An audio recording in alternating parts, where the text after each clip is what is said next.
오늘따라 밥 냄새가 너무 강하게 많이 나네요. 어떤 분들이 나이가 먹으면 밥 냄새 못 받는다고 하는데 밥 냄새가 많이 납니다.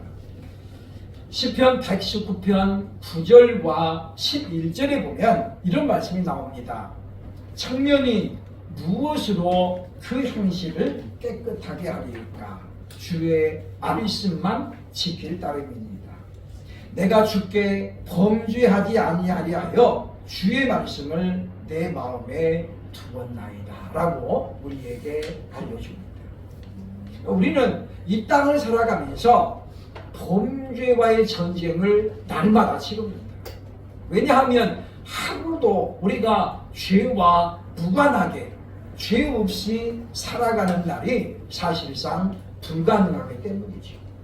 그래서 시편 기자는 오늘 본문에서 말씀하고 있습니다. 내가 주께 범죄하지 않기 위해서 하나님의 말씀을 내 마음에 두었다. 즉 이 말은 무슨 말이냐면 우리가 하나님의 말씀을 우리 마음에 품고 살아가면 그만큼 죄와는 거리를 둘 수 있다는 말이고 우리가 죄에게 속하지 않는 죄의 노예가 되지 않을 우리에게 알려주고 있다고 하는 것입니다. 그렇기 때문에 생명의 말씀인 성경은 우리에게 많은 유익을 주는데 그 중에서도 시편 119편에 보면 바로 우리로 하여금 죄로부터 이기게 만들고 죄에서 벗어나게 만드는 아주 매우 큰 유익이 있다라고 우리에게 말씀해주고 있다고 하는 것입니다. 하나님의 말씀인 성경은 우리를 가장 사람답게 살게 하는 그런 방법을 우리에게 일러줍니다. 어떤 사람이 하나님 보시기에 합당한 사람인가를 성경이 우리에게 알려주고 있고 어떻게 살아야 하나님을 기쁘시게 할 수 있고 어떻게 사는 사람이 복 있는 사람인가도 성경이 우리에게 알려주고 있다고 하는 것입니다. 오늘날 시대는 내 마음도 내 마음대로 할 수 없는 그런 시대를 우리가 지금 살아가고 있습니다. 마음은 원이로되 육신이 안 따라가는 경우도 있고 마음에 내가 결심했지만은 그 결심이 오래가지 않는 것도 우리는 그동안 많이 경험했기 때문이라고 하는 것입니다. 세상은 우리의 믿음을 변질시키기 위해서 수단과 방법을 가리지 않습니다. 하나님의 은혜라는 이름으로 교회가 세속화되고 있는 그런 시대입니다. 세상의 문화가 너무 지금 교회에 물밀듯 들어와 있다는 것입니다. 일산에 가면 거룩한 빛 광성교회가 있습니다. 여기 담임 목사님이 이제 은퇴하셨는데 어제 유튜브에 보니까 하나 영상이 올라와 있어요. 그죠? 15년 동안 수십 개 교회를 선발해가지고 물심양면으로 도왔다는 거죠. 15년간. 그래서 매주마다 특공대를 파견해가지고 전도를 해주고 상반기 3개월, 하반기 3개월, 그러니까 6개월 동안 전도해줬다는 거예요. 15년이 지나고 결산을 해보니까 157개 교회를 후원했는데 그 중에 딱 한 교회만 100명이 돌파됐고 나머지 156개 교회는 여전히 미자립교회로 남아있다. 그러면서 그분은 그런 고민을 하는 거예요. 도대체 무엇이 이럴 수가 있었을까? 15년이면 결코 짧은 기간이 아닙니다. 매월 10만 원씩 후원하고 전도인들을 파견해가지고 열심히 도왔는데 안 되더라는 거죠. 그러면서 보니 한국교회가 지금 안 되고 있는 10가지 이유를 소개를 하고 있습니다. 그 중에 하나가 뭐냐면 말씀의 사변화라는 거예요. 신학의 사변화. 그러니까 사람들이 전부 다 자기 생각, 철학 이런 것들로 복음을 대체하고 있기 때문에 한국교회가 여전히 앞으로도 어려울 것이라고 성경 우리 부부는 그렇게 이제 지적을 해주고 있는 것을 봅니다. 사변화. 말 그대로 사람이 하나님 말씀 너무 이렇게 자기 생각 속에 맞추는 거고, 하나님의 말씀이 나를 맞추는 것이 아니라 내 뜻에 하나님 말씀을 끌어맞추는 그런 시대가 되었기 때문이라고 말씀하고 있다고 하는 것입니다. 세상의 문화가 교회에 들어오는 이 세속화 현상을 우리는 참으로 경계해야 한다라고 하는 것입니다. 사람들은 자기를 유익하게 하는 것이라면 많은 대가를 지불하고도 그것을 얻으려고 애를 씁니다. 그래서 예를 들면 많은 돈을 주고도 내게 유익하다고 하는 세미나들은 많은 분들이 쫓아다닙니다. 그래서 수천 명씩 모이는 세미나도 볼 수 있습니다. 사람들도 마찬가지죠. 모든 경영인들, 정치하는 사람들 또는 CEO들, 학생들까지라도 지혜를 구하잖아요. 그렇죠? 그런데 성경은 바로 지혜가 하나님 말씀에 있다라고 말하고 있습니다. 그런데도 불구하고 사람들은 성경에는 별 관심이 없습니다. 심지어 예수를 믿는 사람들조차도, 그리스도 예수를 따라가는 사람들조차도 하나님 말씀을 그렇게 열심히 사모하지 않는다는 그런 모습을 우리가 보게 된다는 거예요. 정말 우리가 유익한 것을 추구하면서 진짜 유익에 관해서는 관심이 없다라고 하는 것입니다. 왜냐하면 이 성경은 우리의 영적인 부분을 터치하고 있고 그것을 가장 중요한 핵심으로 가르치고 있기 때문이라고 하는 것입니다. 그래도 우리는 성경을 보면서 과연 이 성경이, 하나님 말씀 성경이 오늘 우리에게 어떤 유익을 주고 있는가를 우리가 살펴야 할 것입니다. 왜냐하면 성경은 저와 여러분에게 많은 유익을 주고 있는 생명의 말씀이기 때문입니다. 오늘 우리는 이 본문의 말씀을 중심으로 성경이 우리에게 어떤 유익을 주는가를 함께 살펴보고, 이제 2월입니다. 남은 10개월 동안 더욱더 하나님 말씀을 사모하는, 그렇게 작정하는 저와 여러분이 되어야 할 것입니다. 성경은 우리 어떤 유익을 줄 수 있을까요? 첫째로 본문 19편 7절 상반절을 보면 말씀합니다. 영혼을 소성하게 한다라고 말씀하죠. 상반절 보면 여호와의 율법은 완전하여 영혼을 소성시키니요 라고 말씀합니다. 이 소성이라는 말은 한문사전에 보면은 기절했다가 또는 까무러쳤다가 다시 일어나다 라는 뜻입니다. 그러니까 소성이라는 말이 바로 그런 뜻이라는 거죠. 뭔가 큰 충격을 받아서 의식을 잃었던 사람들이 다시 회복이 되는 거예요. 우리가 이것을 성경적으로 본다면 우리의 영혼이 죄로 말미암아 죽었잖아요. 그렇죠? 다시 말하면 영혼의 기능이 마비된 거예요. 에베소서 2장 1절에 보면 이렇게 이야기합니다. 그는 허물과 죄로 죽었던 너희를 살리셨도다. 옛날에 많은 사람들이 기도할 때 보면 죽을 뻔한 우리를 이렇게 기도했어요. 그래서 성경은 뭐라 부릅니까? 허물과 죄로 죽었던 너희를 하나님이 살리셨다라고 말합니다. 우리는 죽을 뻔한 게 아니라 죽었던 거예요. 우리 영혼의 기능이, 하나님을 아는 기능이 완전히 죽어 있었어요. 그러나 그런 우리를 하나님이 어여겨 계시고 사랑하셔서 독생자 예수님을 땅에 보내주심으로 말미암아 예수 그리스도를 믿음으로 말미암아 우리 영혼이 다시 살아난 거예요. 영혼의 기능이 회복이 됐다는 것입니다. 이것이 바로 소성이라고 하는 것인데, 이것을 주관하는 것이 무엇이냐면 바로 하나님의 말씀이라고 우리에게 알려주고 있다고 하는 것입니다.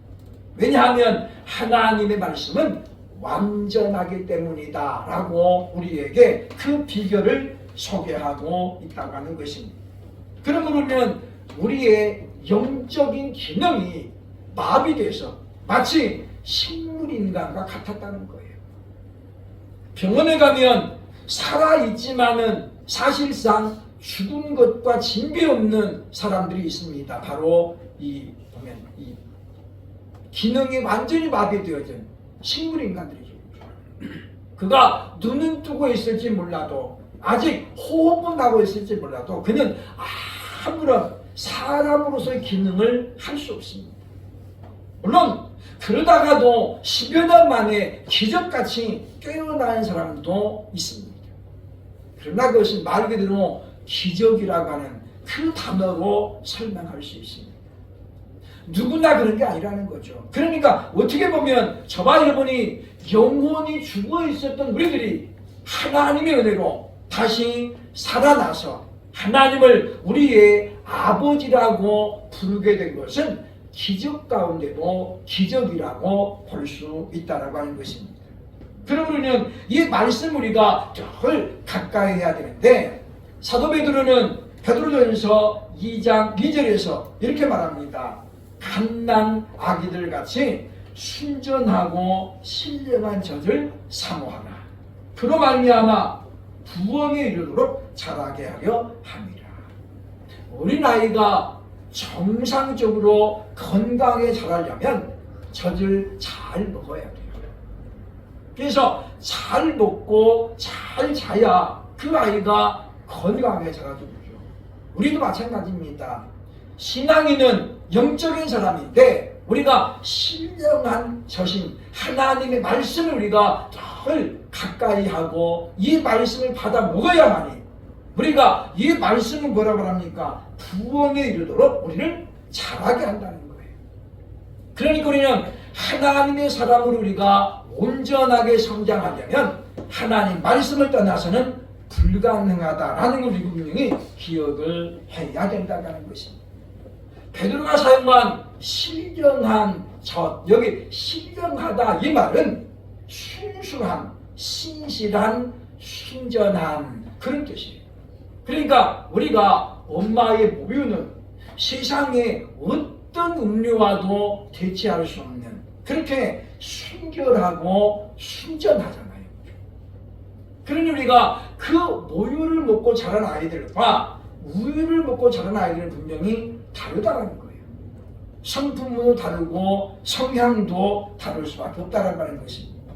그러므로 어린아이같이 저와 여러분과 같이 신령한 말씀인 하나님 말씀으로 음료를 삼아 매일매일 이 말씀으로 말미암아 우리 믿음을 성장시켜 나가는 자라게 할 수 있는 저와 여러분들 되기를 주의 이름으로 축원합니다. 둘째로 하나님 말씀이 주는 유익은 무엇입니까? 본문 7절 하반절 보면 무등한 자를 지혜롭게 한다라고 말씀합니다.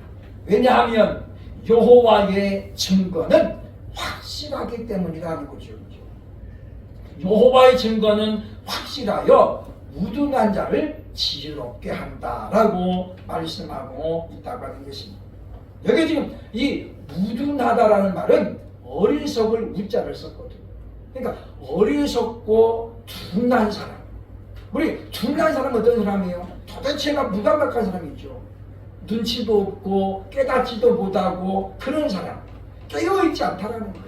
그러니까 이것 한 가지만도 답답한데 거기다 어떻게 해요? 어리석어요. 그러면 답이 없는 거예요. 잠언에 보면 그런 말 하나 이거죠. 보면 우리가 미련한 자에게 뭘 받겠는 것은 대단히 잘못된 것이다. 그러니까 성경 우리에게 지혜를 사모하라고 계속해서 권고하고 있죠. 야고보도 말합니다. 너희가 지혜가 부족하거든 후히 주시고 꾸짖지 아니하시는 하나님께 구하라. 그리하면 주시리라. 그런데 우리가 지혜롭게 되는 방법이 하나 있습니다. 그것이 바로 성경으로 돌아가는 것이라고 오늘 성경은 말씀하고 있다고 하는 것입니다.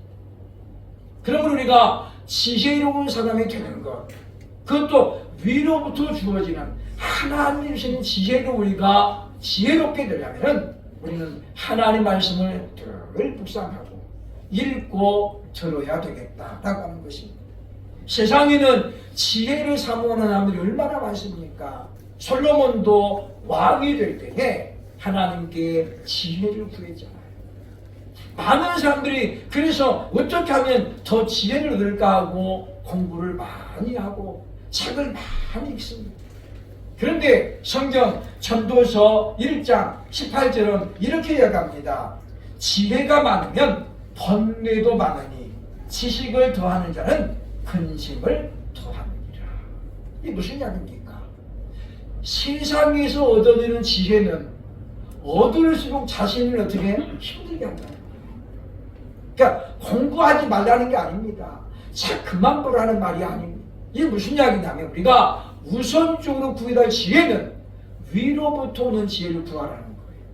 우리가 열심히 공부하고 책을 많이 읽고 학식을 배우는 것보다도 오히려 우리가 하나님께 지혜를 구하는 것이 우선순위라고 우리에게 지금 일깨워주고 있다고 합니다. 왜냐하면 우리 옛말에 아는 것이 병이다 그랬어요. 아는 것이 병이에요. 그냥 모르면 잠잠하면 되는데 어설프게 알면 어떻게 해요? 자꾸 나서게 돼 있거든. 그래서 옛날에 운동을 하면 태권도에 가면 사범들이 이야기하잖아요. 그죠? 검정띠 딸 때까지는 조용해라. 근데 아이들이 어떻게 해요? 그렇게 하나요. 그죠? 일단 띠 하나 따면 자기가 태권도 제일 잘하는 줄 알고 온갖 폼은 다 잡고 다녀요. 그러니까 이 사범들이 절대 나대지 말라는 거죠. 1단도 안 됐는데 그렇게 막 하다가 까불다가 어떻게 이제 진짜 혼나는 거예요. 그죠? 인자 만날 수가 있다라는 것입니다. 우리도 그렇습니다.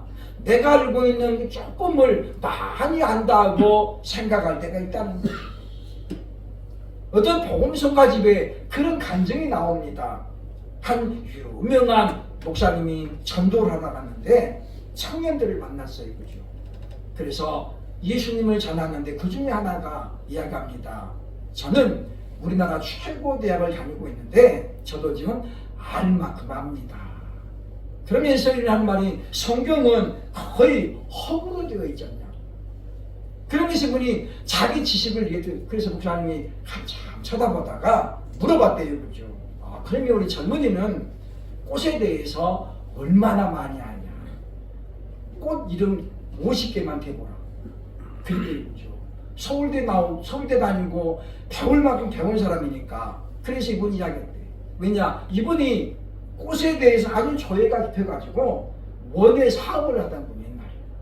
그래서 다른 건 몰라도 그건 아주 전문가거든. 그래서 다 이야기했더니 친구가 아주 뭐 자신만만하게 꽃에 대해서 다 이야기하는 거예요. 꽃 이야기하는 장미 이야기하면서 한 20개가 넘어가는 거예요. 이분이 꽃을 많이 아는 거예요. 한 20대까지 하니 그때부터 이제 답이 안 나오는 거예요. 자기가 알고 있는 들었던 거 다 했는데 50개가 안 되는 거예요. 여러분 꽃 이름이 50개만 될까요?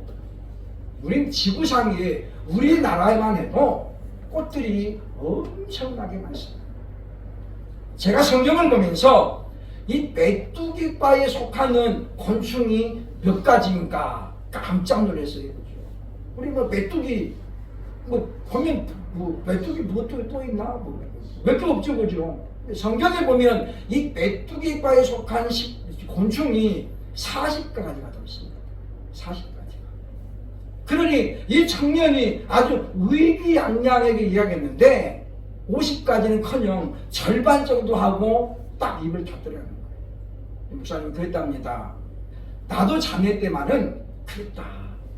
그러나 우리가 많이 안다고 하는데 실상 우리가 들어가 보면 우리 아는 것은 정말로 작다. 그러면서 절대 내가 다 안다고 생각하지 말라. 그러면서 그를 설득했다고 하는 것입니다. 세상의 지식은 자기를 교만하게 만들고 때로는 함정에 빠지게도 만든다는 것입니다. 그러므로 오늘 성경 10절은 우리에게 이렇게 말하고 있습니다. 우리를 지혜롭게 하는 이 하나님의 말씀을 순금보다도 더 사모하라. 여기 지금 금이라고 하는 것은 인류가 가장 탐내는 보석의 대표예요. 그죠? 그러니까 모든 재물보다도 뭘 사모하라는 거? 하나님의 말씀을 사모하라는 거예요. 그러면 위로부터 지워지는 지혜만 가지면 우리에게는 금은 보화가 다 따라온다는 거예요. 그러면 우리가 참으로 나는 아직도 이렇게 미련한가, 아직도 이렇게 둔한가, 그런 자책이 되는 사람일수록은 하나님 말씀을 늘 사모해서, 그래서 정말 송해꿀보다도 더 달다는 이런 경험을 할 수 있기를 주의 이름으로 축복합니다. 세 번째로 하나님 말씀해 주는 또 하나의 유익이 있습니다. 오늘 8절에 보면 마음을 기쁘게 하고 눈을 밝게 한다라고 말씀합니다. 그러면서 그 이유를 설명합니다. 8절에 보면 왜 마음을 기쁘게 하냐? 그것은 하나님의 말씀은 정직하기 때문이라는 거죠. 하나님 말씀은 거짓이 없습니다. 하나님 말씀을 속이지 않습니다. 세상에는 온갖 우리를 속고 속이는 그런 일들이 너무 많습니다. 요즘 유튜브에 주식에 관한 유튜브가 많이 올라옵니다. 청년들이 관심이 많이 있죠. 그 중에 어떤 문구가 탁 사로잡았어요. 이 품목에 내 손모가지를 겁니다. 그리고 보니까 텔레비전에 한창 많이 나왔던 여자분이에요. 이분이 손모가지를 건대. 이거 사가지고 떨어지면 자기 손목을 건다는 거잖아요. 그죠? 그런데 여러분, 그런 사람들의 말을 듣고 거액을 투자하는 사람들 중에 손해를 본 사람들이 한두 명이 아닙니다. 주식해가지고 그렇게 50만 원을 투자하면 얼마 안 돼서 100억을 만들어준대요. 그러면 저도 그 50만 원 빚을 내서 투자해야죠. 그죠? 왜 100억 번다는데. 근데 이게 뭐예요? 우리의 욕심을 자극하는 거예요. 상식적으로 생각하면 그러면 그분은 우리나라 땅덩어리를 사고도 남을 돈이 있다는 거예요. 왜? 그 사람이 남들이 50만 원 내가 100억 벌었으면 그 사람이 5억을 투자하면 얼마를 번다는 거예요? 이건 뭐 상상도 안 되는 금액이잖아요. 근데 자기는 그렇게 지금 잘 부자나요? 부자인가요? 아니잖아요. 그러니까 우리는 그런 걸 보면서 우리가 너무 사람들이 쉽게 속아넘어가는 거예요. 오늘도 보면은 그런 기사들이 많이 나고 있잖아요. 그죠? 보면은 뭐 고금리를 주니까 투자해라. 이번에도 보니까 뭐 어떤 사람이 일당에 걸렸어요. 아침에 엘리베이터 타고 내려오는데 그 뉴스에 나오더라고요. 그죠? 13억인가를 가로챈 일당이 자기 걸렸다.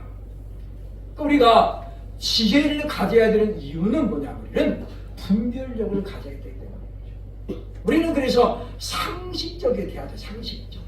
사람들이 우리만 너무 이렇게 그냥 한 방에 인생 역전을 노리니까 참 어렵다고 하는 것입니다. 어떤 음악 프로그램의 오디션에서 심사위원이 그런 말을 하라고 했죠. 이 트로트에 입문하려면 무명세월을 10년은 겪어야 됩니다. 그게 무슨 이야기예요? 10년 동안 열심히 갈고 닦아야 된다는 거예요. 그냥 뭐 인생 한 방, 노래 하나 잘 만나면 그게 아무에게나 그런 행운이 오는 것은 아니라는 것입니다. 어떤 사람들은 20년, 15년을 철저하게 문명으로 보냅니다. 어떤 가수가 그랬습니다. 지방의 특산물 축제에 갔더니 출연료 대신에 그 물품을 주더라. 그래서 꼬추를 그냥 다 보따리로 안고 오는데 차에 그걸 싣고 오는 냄새 때문에 계속 기침 나와 눈물 나와. 그러면서 어떻게 해요? 참 서럽더라는 거예요.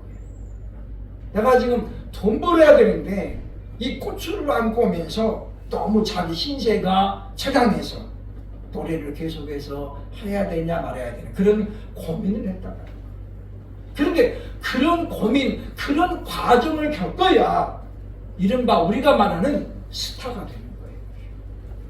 그런 우리는 오늘 말씀을 보면서 하나님 말씀은 우리의 마음을 기쁘게 하는데, 왜냐하면 정직하기 때문이고, 그리고 뭡니까? 하나님의 말씀을 순결하여 우리의 눈을 밝게 한다라고 말씀하고 있다고 하는 것입니다. 그래서 우리는 하나님 말씀을 우리가 가까이에서 사람들이 어떻습니까? 늘 마음에 보면 심령이 기쁘지 않아요. 그러니까 뭐가 생겨요? 각종 정신적인 질환이 마음에서부터 오는 거예요. 우울증, 조울증, 조현증, 전부 이런 것들이 뭡니까? 마음의 병이잖아요. 마음의 병. 요즘 또 공황증이 얼마나 심합니까? 사람들이, 특히 한국 사람들이 외로움을 많이 탄다고 그래요. 같은 아시아권에서도 우리나라 사람들, 중국 사람들이 외로움을 많이 호소해요. 그만큼 정서적이라는 거죠. 감성이 그만큼 약하다는 거예요. 곧 그 말은 그러나 어찌 보면 말씀을 가까이 하면 돌아설 수 있는 가능성이 그만큼 크다는 것입니다. 그러므로 우리가 늘 우울해하고 또 슬퍼하고 심란해하는 사람이 보면 우리는 그에게 성경을 권해야 됩니다. 말씀을 읽으라. 말씀을 더 읽으면 우리에게 오늘 말씀해 주는 것처럼 우리 마음을 기쁘게 하는 유익이 있기 때문이라고 하는 것입니다. 마지막 네 번째, 오늘 11절은 말합니다. 우리에게 성경은 어떤 유익을 줍니까? 지키는 자에게 상을 준다라고 말씀합니다. 하나님은 상벌이 뚜렷한 분입니다. 마태복음 24장의 달란트 뒤에 보시면 거기 5달란트와 2달란트를 받은 자에게 주님이 칭찬하시다 해요. 그리고 1달란트를 받았다가 땅에 묻어두고 원금만 준 종에게는 주님이 뭐라 그럽니까? 악하고 게으른 종아. 그러니까 하나님의 이와 같이 상벌에 대한 개념이 뚜렷한 겁니다. 계시록 1장 3절에 말씀하는 것처럼 이 내 말씀을 읽고 듣고 지키는 자들이 복이 있다 그랬는데 어떤 복이 있다는 겁니까? 그 복의 내용이 오늘 본문 11절에 나옵니다. 또 주의 종이 이것으로 경고를 받고 이것을 지킴으로 상이 크니이다. 우리가 하나님 말씀을 지키면 어떤 복이 오냐면 하나님 우리에게 상을 준다는 거예요. 세상에 상 싫어하는 사람이 누가 있습니까?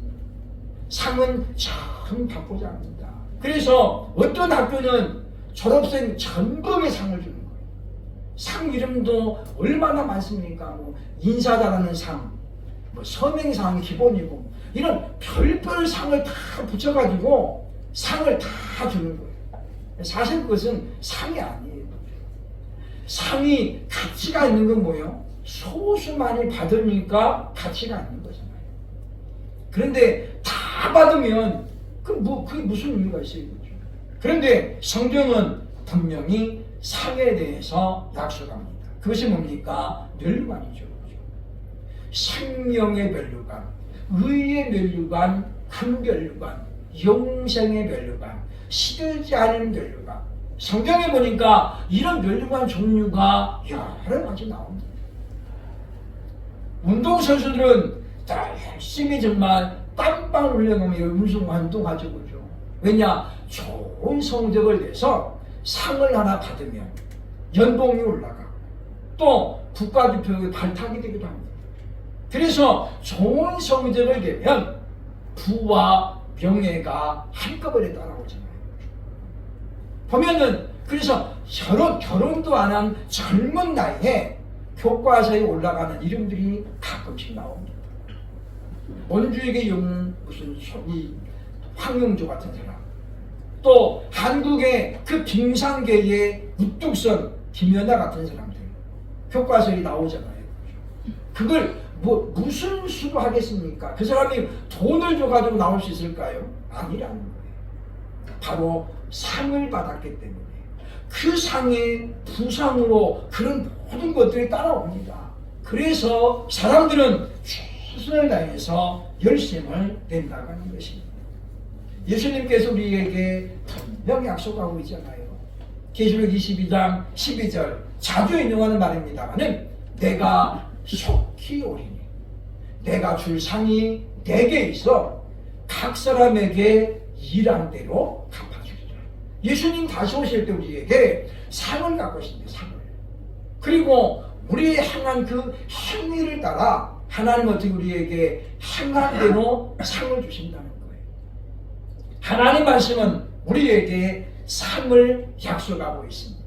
그래서 우리가 힘들고 어려워도 우리 말씀을 우리가 듣고 바로 알고 깨달아서 이 말씀을 잘 지킴으로 말미암아 우리에게 주시는 약속들, 유익을 우리의 삶을 경험하면서 우리 생애를 통해서 이 성경에 주는 유익을 우리의 삶을 통해서 많이 경험하고 그래서 우리 또 삶 교육을 해야 됩니다.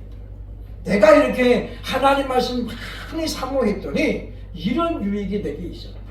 이런 변화가 내게 있었다라고 고백할 수 있는 그래서 다른 사람들에게도 말씀을 권할 수 있는 저와 여러분 될 수 있기를 주의 이름으로 축원합니다. 아멘. 기도하겠습니다.